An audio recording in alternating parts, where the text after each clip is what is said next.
যাত্রা শুরু করলো ডক্টর মোহাম্মদ ইউনূসের নেতৃত্বে অন্তর্বর্তীকালীন সরকার। রাত 9:15টায় বঙ্গভবনে প্রথমে প্রধান উপদেষ্টা ডক্টর মোহাম্মদ ইউনূসকে শপথ পড়ান রাষ্ট্রপতি মোহাম্মদ শাহাবুদ্দিন। পরে শপথ নেন দুই ছাত্র প্রতিনিধি সহ 13 জন উপদেষ্টা। ঢাকার বাইরে থাকায় পরে শপথ নেবেন অন্য 3 জন। শপথ নেওয়ার পরপরই জাতির উদ্দেশ্যে এক ভাষণ দেন ডক্টর মোহাম্মদ ইউনূস। তিনি বলেছেন, সবার আকাঙ্ক্ষা পূরণে কাজ করবে তার এই সরকার।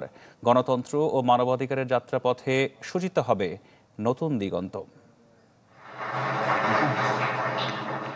কদিন আগেও এমন ছবি সবার কাছে ছিল কল্পনারও অতীত। বিভিন্ন ঘটনা প্রবাহ ও পট পরিবর্তনের বাস্তবতায় শপথ নিল অন্তর্বর্তীকালীন সরকার। বঙ্গভবনের জনাকীর্ণ দরবার হল সাক্ষী হলো নতুন এক ইতিহাসের। সশ্রদ্ধ চিত্তে শপথ গ্রহণ করিতেছি যে প্রথমে রাষ্ট্রপতি শপথ পড়ান প্রধান উপদেষ্টা ডক্টর মোহাম্মদ ইউনূসকে। একই সাথে নেন গোপনীয়তার শপথ। বাংলাদেশের প্রতি অকৃত্রিম বিশ্বাস ও আনুগত্য পোষণ করিব। এরপর ঢাকার বাইরে থাকা 3 উপদেষ্টাকে বাদ দিয়ে শপথ নেন 13 উপদেষ্টা। অন্তর্বর্তীকালীন সরকারের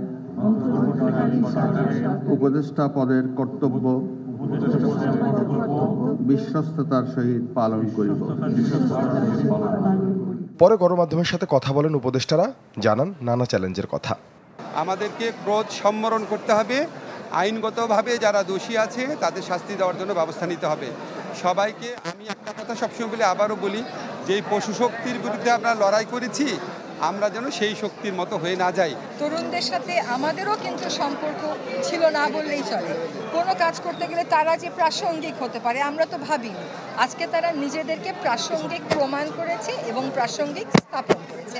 ইমিডিয়েটলি আইন শৃঙ্খলার পরিবেশ ফিরিয়ে আনা, মানুষের জননিরাপত্তা নিশ্চিত করা এবং জনদুর্ভোগ দূর করা, এই কাজগুলো এই সরকারের প্রথম কাজ হবে। এটি বাংলাদেশকে একটি নতুন বাংলাদেশ রূপে আবির্ভূত করতে সহযোগিতা করতে পারবে।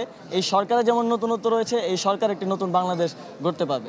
শপথের আনুষ্ঠানিকতা শেষে প্রধান উপদেষ্টা ডক্টর মোহাম্মদ ইউনূস জাতির উদ্দেশ্যে বক্তব্যে বলেন, সবার আকাঙ্ক্ষা পূরণে কাজ করবে সরকার। গণতন্ত্র ও মানবাধিকারের যাত্রাপথে সূচিত হবে নতুন দিগন্ত। আজ প্রত্যেকটি প্রতিষ্ঠান ও তার সদস্যরা নিজ নিজ কর্তব্য পালন করার মাধ্যমে দ্বিতীয় স্বাধীনতাকে উপভোগ করবেন, দেশকে গৌরবের শীর্ষে নিয়ে যাবেন এবং দেশবাসীকে এবং জগৎবাসীকে উপভোগ করার সুযোগ করে দেবেন।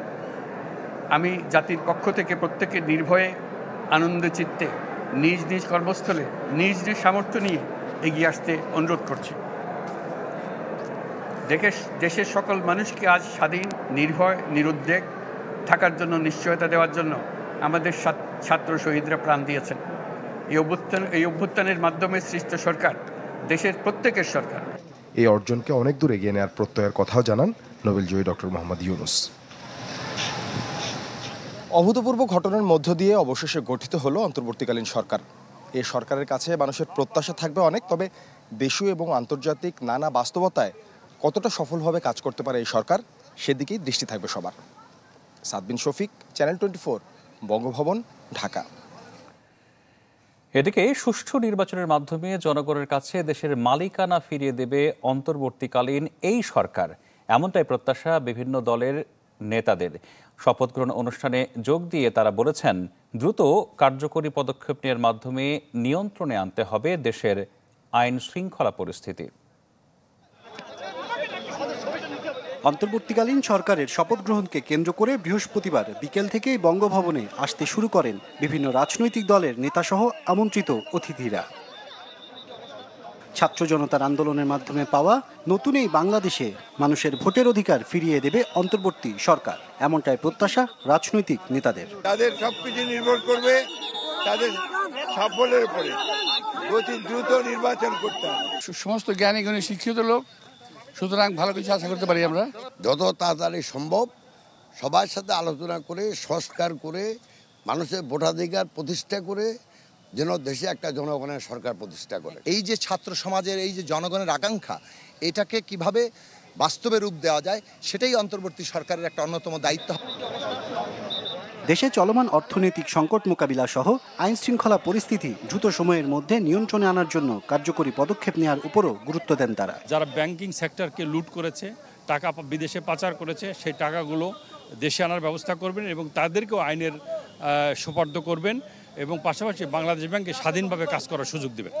আনস্টেবলের মতো বহরে হচ্ছে যেহেতু গভর্নমেন্ট নাই, একটা গভর্নমেন্ট হোক যাতে কন্ট্রোলটা দিতে পারে, ইমিডিয়েটলি দেওয়া দরকার। আমাদের এখন উচিত হবে সবাই মিলে এই সরকারকে সাহায্য করা যাতে আমরা কাঙ্ক্ষিত লক্ষ্যে যেতে পারি এবং দেশ একটা সুন্দর বাংলাদেশ উপহার দিতে পারি।